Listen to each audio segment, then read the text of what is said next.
Welcome, dreamers, to Sleepy Stories Hub.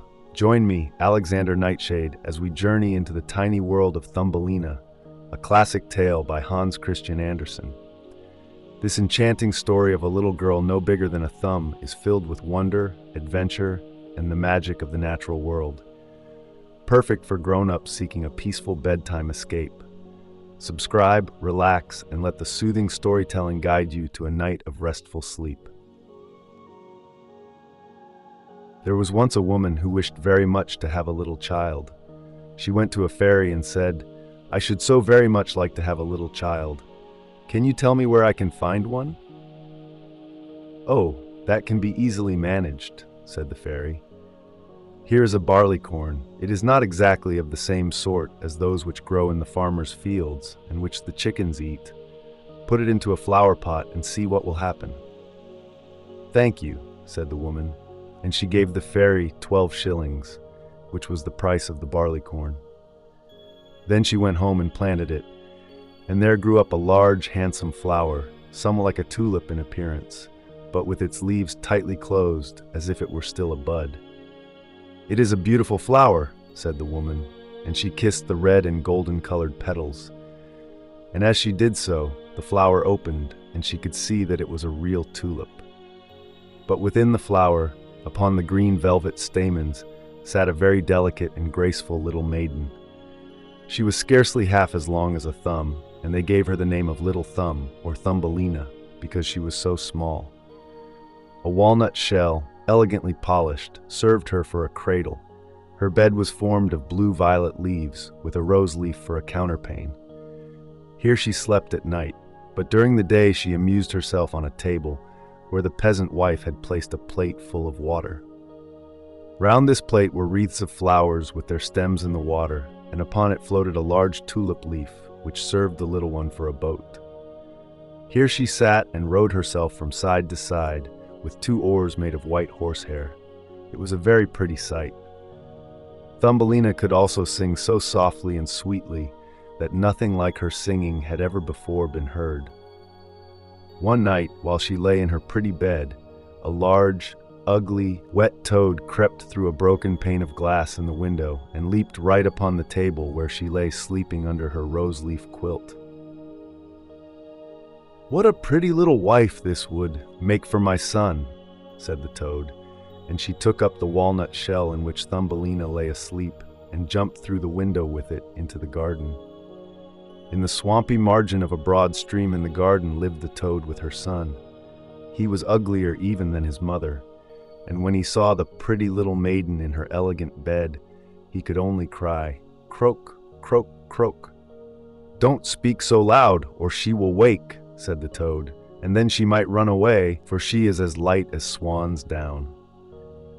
We will place her on one of the water lily leaves out in the stream. It will be like an island to her. She is so light and small, and then she cannot escape.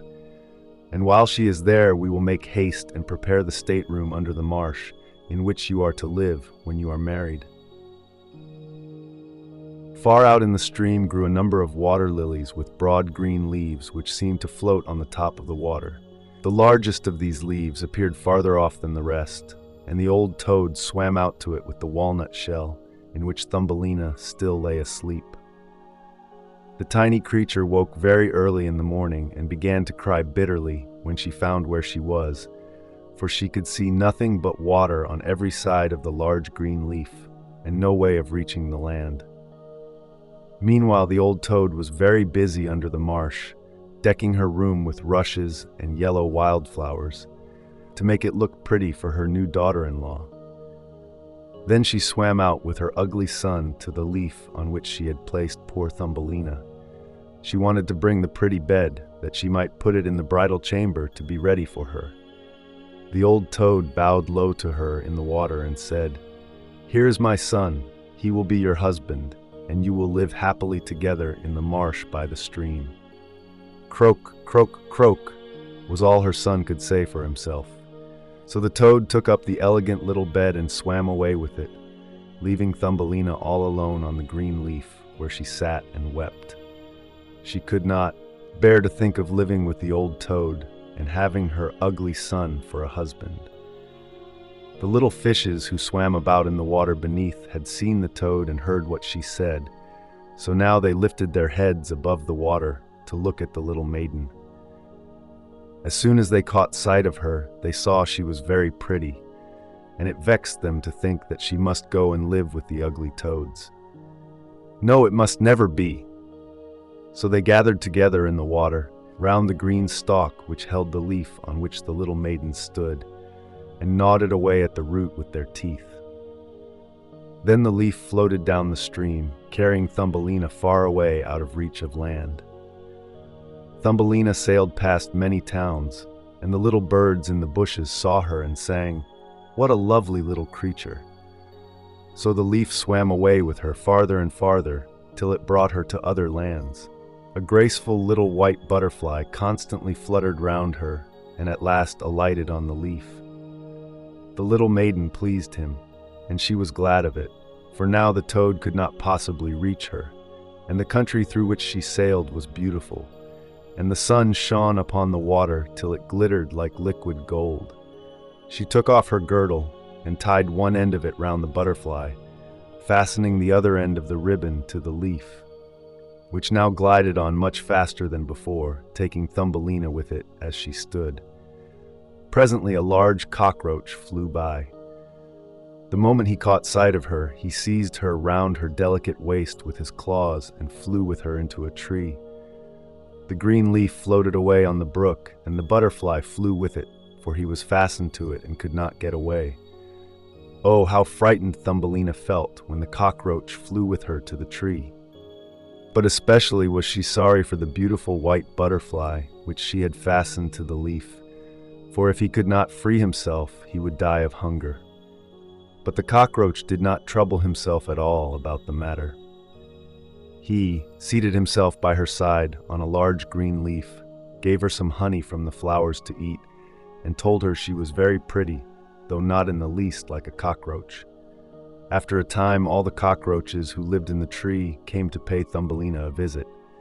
They stared at her, and then the young lady cockroaches turned up their feelers and said, "She has only 2 legs. How ugly that looks." "She has no feelers," said another. "Her waist is quite slim. Pooh! She is like a human being." "Oh, she is ugly," said all the lady cockroaches. The cockroach who had run away with her believed all the others when they said she was ugly. He would have nothing more to say to her, and told her she might go where she liked. Then he flew down with her from the tree and placed her on a daisy, and she wept at the thought that she was so ugly that even the cockroaches would have nothing to say to her. And all the while she was really the loveliest creature that one could imagine, and as tender and delicate as a beautiful rose leaf. During the whole summer, poor little Thumbelina lived quite alone in the wide forest. She wove herself a bed with blades of grass and hung it up under a broad leaf to protect herself from the rain. She sucked the honey from the flowers for food and drank the dew from their leaves every morning. So passed away the summer and the autumn, and then came the winter, the long, cold winter. All the birds who had sung to her so sweetly had flown away, and the trees and the flowers had withered. The large shamrock under the shelter of which she had lived was now rolled together and shriveled up. Nothing remained but a yellow, withered stalk. She felt dreadfully cold, for her clothes were torn, and she was herself so frail and delicate that she was nearly frozen to death. It began to snow too, and the snowflakes, as they fell upon her, were like a whole shovelful falling upon one of us, for we are tall, but she was only an inch high. She wrapped herself in a dry leaf, but it cracked in the middle and could not keep her warm, and she shivered with cold. Near the wood in which she had been living was a large cornfield, but the corn had been cut a long time. Nothing remained but the bare, dry stubble standing up out of the frozen ground. It was to her like struggling through a large wood. Oh, how she shivered with the cold. She came at last to the door of a field mouse who had a little den under the corn stubble. There dwelt the field mouse in warmth and comfort, with a whole roomful of corn, a kitchen, and a beautiful dining room. Poor Thumbelina stood before the door, just like a little beggar girl, and asked for a small piece of barleycorn, for she had been without a morsel to eat for 2 days. "You poor little creature," said the field mouse, for she was really a good old mouse. "Come into my warm room and dine with me." She was pleased with Thumbelina, so she said, "You are quite welcome to stay with me all the winter if you like, but you must keep my rooms clean and neat, and tell me stories, for I shall like to hear them very much." And Thumbelina did all that the field mouse asked her, and found herself very comfortable. "We shall have a visitor soon," said the field mouse one day. "My neighbor pays me a visit once a week. He is better off than I am. He has large rooms and wears a beautiful black velvet coat. If you could only have him for a husband, you would be well provided for indeed. But he is blind, so you must tell him some of your prettiest stories." Thumbelina did not feel at all interested about this neighbor, for he was a mole. However, he came and paid his visit, dressed in his black velvet coat. "He is very rich and learned, and his house is 20 times larger than mine," said the field mouse. He was rich and learned, no doubt, but he always spoke slightingly of the sun and the pretty flowers because he had never seen them.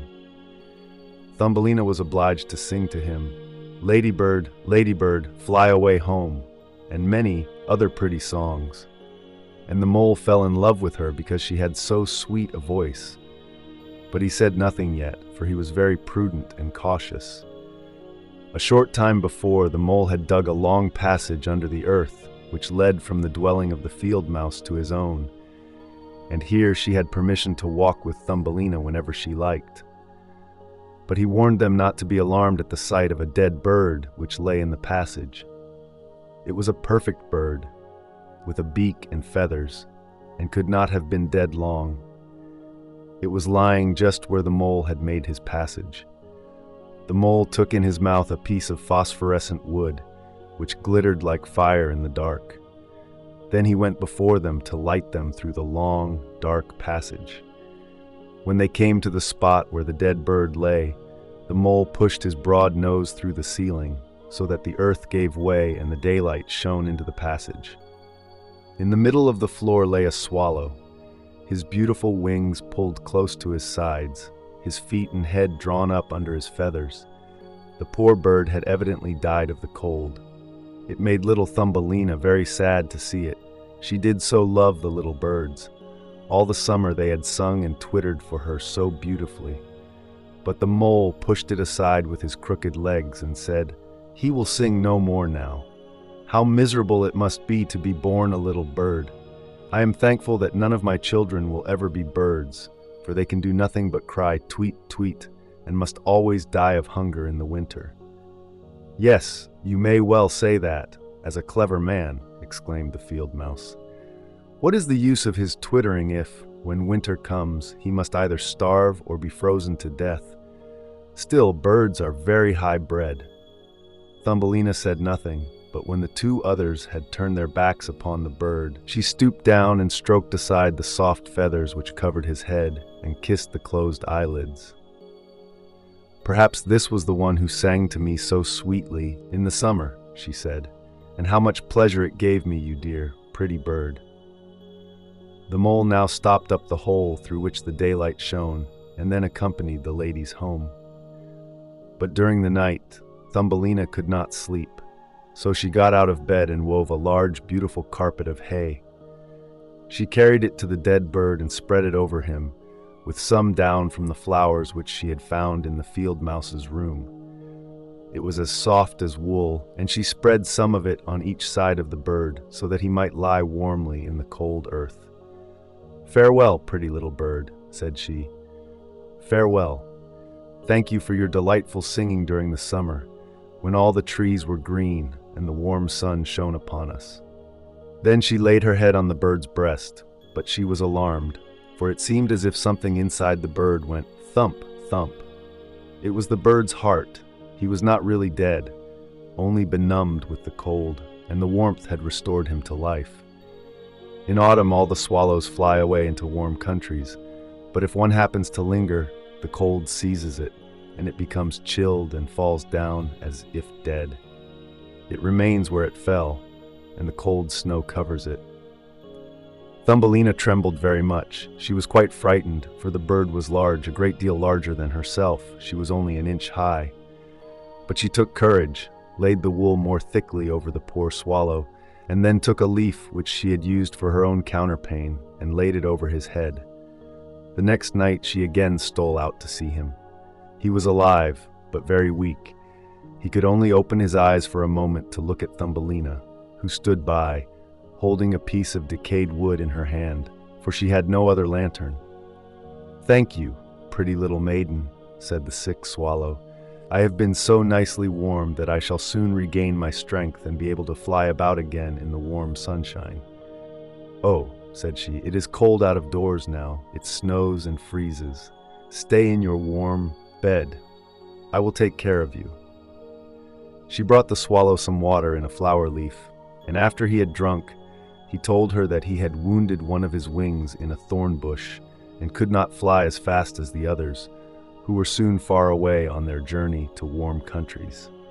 At last he had fallen to the earth and could remember nothing more, nor how he came to be where she had found him. All winter the swallow remained underground, and Thumbelina nursed him with care and love. She did not tell either the mole or the field mouse anything about it, for they did not like swallows. Very soon the springtime came, and the sun warmed the earth. Then the swallow bade farewell to Thumbelina, and she opened the hole in the ceiling which the mole had made. The sun shone in upon them so beautifully that the swallow asked her if she would go with him. She could sit on his back, he said, and he would fly away with her into the green woods. But she knew it would grieve the field mouse if she left her in that manner, so she said, "No, I cannot." "Farewell, then, farewell, you good, pretty little maiden," said the swallow, and he flew out into the sunshine. Thumbelina looked after him, and the tears rose in her eyes. She was very fond of the poor swallow. "Tweet, tweet," sang the bird as he flew out into the green woods, and Thumbelina felt very sad. She was not allowed to go out into the warm sunshine. The corn which had been sowed in the field over the house of the field mouse had grown up high into the air and formed a thick wood to Thumbelina, who was only an inch in height. "You are going to be married, little one," said the field mouse. "My neighbor has asked for you. What good fortune for a poor child like you. Now we will prepare your wedding clothes. They must be woolen and linen. Nothing must be wanting when you are the wife of the mole." Thumbelina had to turn the spindle, and the field mouse hired 4 spiders who were to weave day and night. Every evening the mole visited her and was continually speaking of the time when the summer would be over. Then he would keep his wedding day with Thumbelina, but now the heat of the sun was so great that it burned the earth and made it hard, like stone. As soon as the summer was over, the wedding should take place. But Thumbelina was not at all pleased, for she did not like the tiresome mole. Every morning when the sun rose and every evening when it went down, she would creep out at the door, and as the wind blew aside the ears of corn so that she could see the blue sky, she thought how beautiful and bright it seemed out there, and wished so much to see her dear friend, the swallow, again. But he never returned, for by this time he had flown far away into the lovely green forest. When autumn arrived, Thumbelina had her outfit quite ready, and the field mouse said to her, "In 4 weeks, the wedding must take place." Then she wept and said she would not marry the disagreeable mole. "Nonsense," replied the field mouse. "Now don't be obstinate, or I shall bite you with my white teeth. He is a very handsome mole. The queen herself does not wear more beautiful velvets and furs. His kitchens and cellars are quite full. You ought to be very thankful for such good fortune." So the wedding day was fixed, on which the mole was to take her away to live with him, deep under the earth, and never again to see the warm sun, because he did not like it. The poor child was very unhappy at the thought of saying farewell to the beautiful sun, and as the field mouse had given her permission to stand at the door, she went to look at it once more. "Farewell, bright sun," she cried, stretching out her arm towards it, and then she walked a short distance from the house, for the corn had been cut, and only the dry stubble remained in the fields. "Farewell," Farewell, she repeated, twining her arm around a little red flower that grew just by her side. Greet the little swallow from me if you should see him again. Tweet, tweet, sounded over her head suddenly.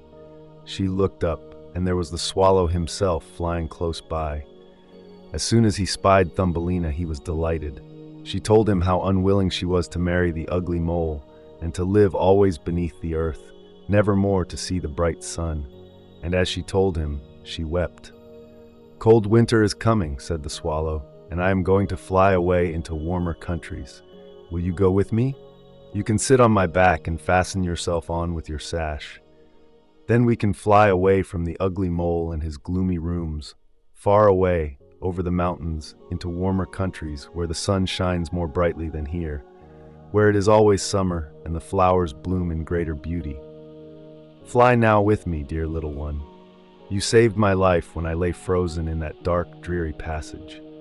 Yes, I will go with you, said Thumbelina, and she seated herself on the bird's back, with her feet on his outstretched wings, and tied her girdle to one of his strongest feathers. The swallow rose in the air and flew over forest and over sea, high above the highest mountains, covered with eternal snow.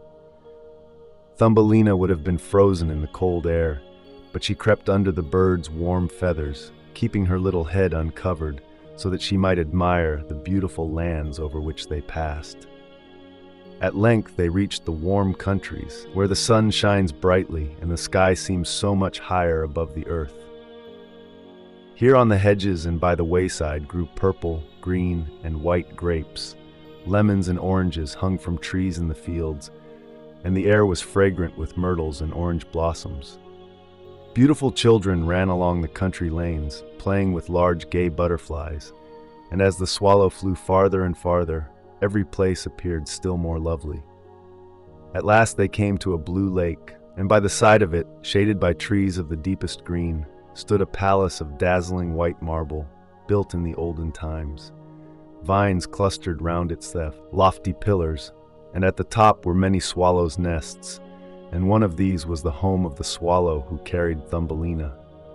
"This is my house," said the swallow, "but it would not do for you to live there. You would not be comfortable. You must choose for yourself one of those lovely flowers, and I will put you down upon it, and then you shall have everything that you can wish to make you happy." "That will be delightful," she said, and clapped her little hands for joy. A large marble pillar lay on the ground, which, in falling, had been broken into 3 pieces. Between these pieces grew the most beautiful large white flowers, so the swallow flew down with Thumbelina and placed her on one of the broad leaves. But how surprised she was to see in the middle of the flower a tiny little man, as white and transparent as if he had been made of crystal. He had a gold crown on his head and delicate wings at his shoulders, and was not much larger than was she herself. He was the angel of the flower, for a tiny man and a tiny woman dwell in every flower, and this was the king of them all. "Oh, how beautiful he is," whispered Thumbelina to the swallow.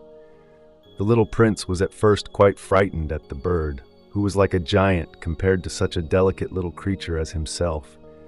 But when he saw Thumbelina, he was delighted and thought her the prettiest little maiden he had ever seen. He took the gold crown from his head and placed it on hers, and asked her name, and if she would be his wife and queen over all the flowers.